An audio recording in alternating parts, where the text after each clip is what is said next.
আচ্ছা, একটা কথা জিজ্ঞেস করবো আপনাকে। আপনি অটো করে ঘুরে বেড়ান, আপনি তো একটা গাড়ি কিনতে পারেন। এই জন্য 15 থেকে 20 লাখ টাকা চাই। তারপর আবার ড্রাইভার রাখতে হবে। আমি গাড়ি চালাতে পারি না। ওই 15-20 লাখ টাকা থাকলে মাসে 1-1.5 লাখ টাকা কামিয়ে নিতে পারবো।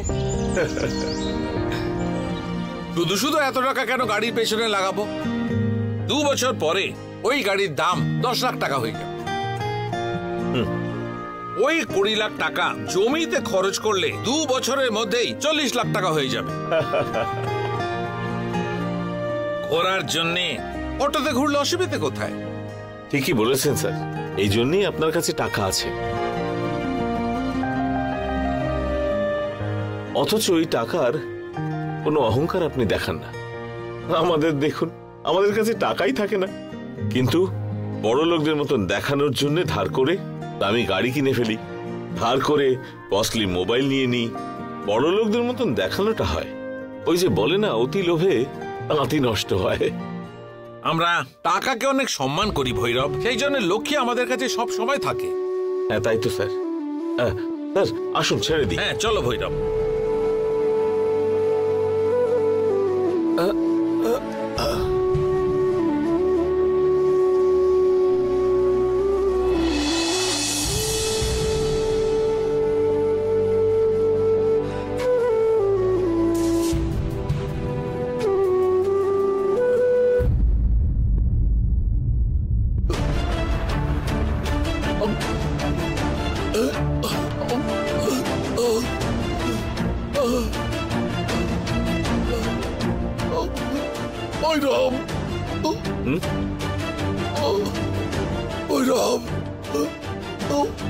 অটোটা সাইড করো।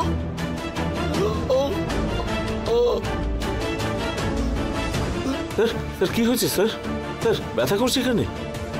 স্যার কিচ্ছু হবে না স্যার, চিন্তা করবেন না স্যার। আপনি একটু সহ্য করুন, পাশেই হসপিটাল, আমি নিয়ে যাচ্ছি।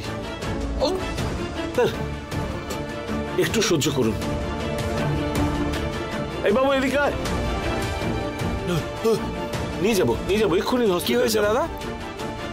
ওনার বুকে ব্যথা করছে, তুই ওঠ, হসপিটাল যাবো। চলুন চলুন।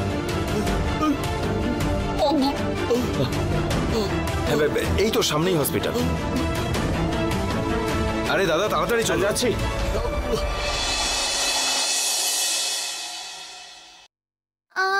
খেয়ে নাও। দেখি হা করো তো।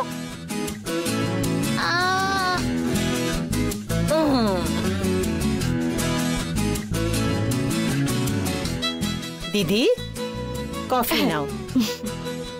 দেখি। Thank you. নাও।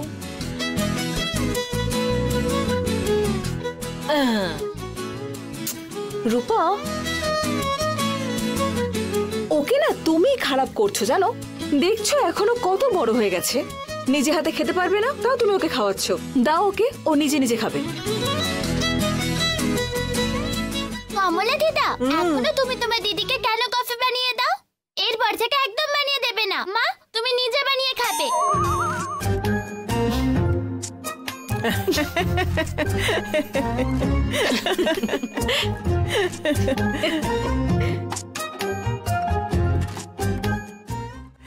মেয়েটা একেবারে মায়ের মতো হয়েছে। মা হচ্ছে বড় সিংহী আর মেয়ে ছোট সিংহী।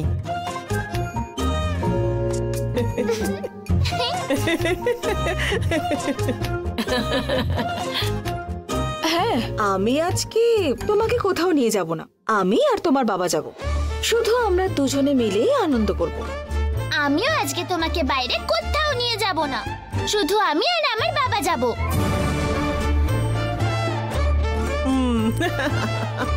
ও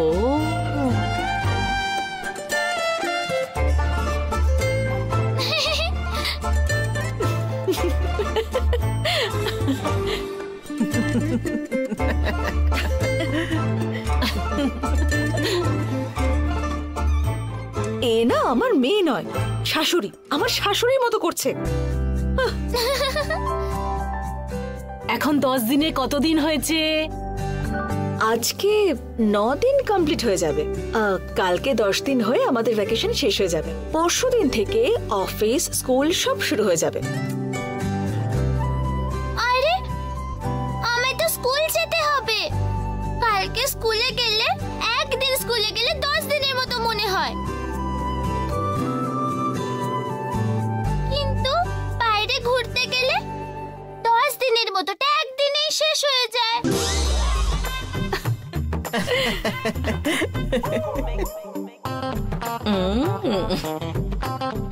হ্যাঁ রে সোনা, এই 10 দিন যে কিভাবে কেটে গেল আমরা কেউ কিছু বুঝতেই পারলাম না।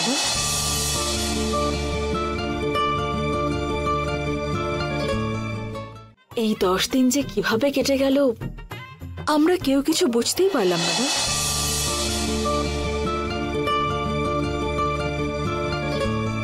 অফিস থেকে কোনো ফোন নেই, কোনো টেনশনও নেই, আমাদের মাইন্ড কত রিল্যাক্স ছিল এই কদিন।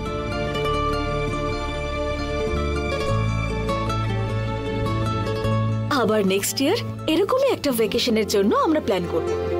তুমি ঠিক বলেছো, আমরা এটাই করব। ঠিক আছে ঠিক আছে, বাবা রেডি হয়েছে কিনা আগে দেখায় তো, পালে সাথে করে নিয়ে আয়, লেট হচ্ছে আমাদের বেরোতে। বাবু আর একটু খেয়ে নাও। রূপান্টি আমি আর খাবো না, আমরা বাইরে গিয়ে খেয়ে নেব। আরে অশোক,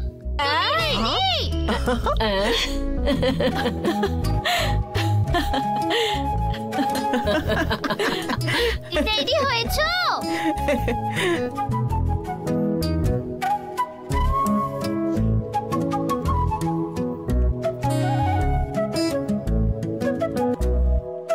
এই না ধরো কমলা। হ্যাঁ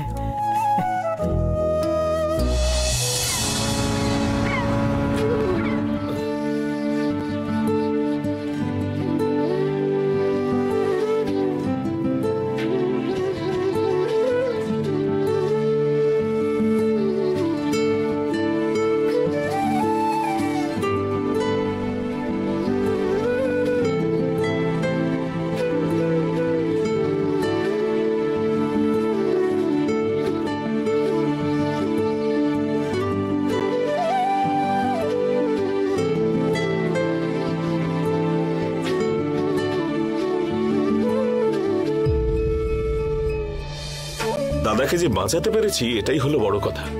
জেলে থাকার সময় হার্ট অ্যাটাক হলে যে ফার্স্ট এড কিভাবে করতে হয় ভাগ্যিস শিখেছিলাম, সেটাই কাজে লাগলো। সেটা না হলে দাদাকে কিছুতেই বাঁচাতে পারতাম না।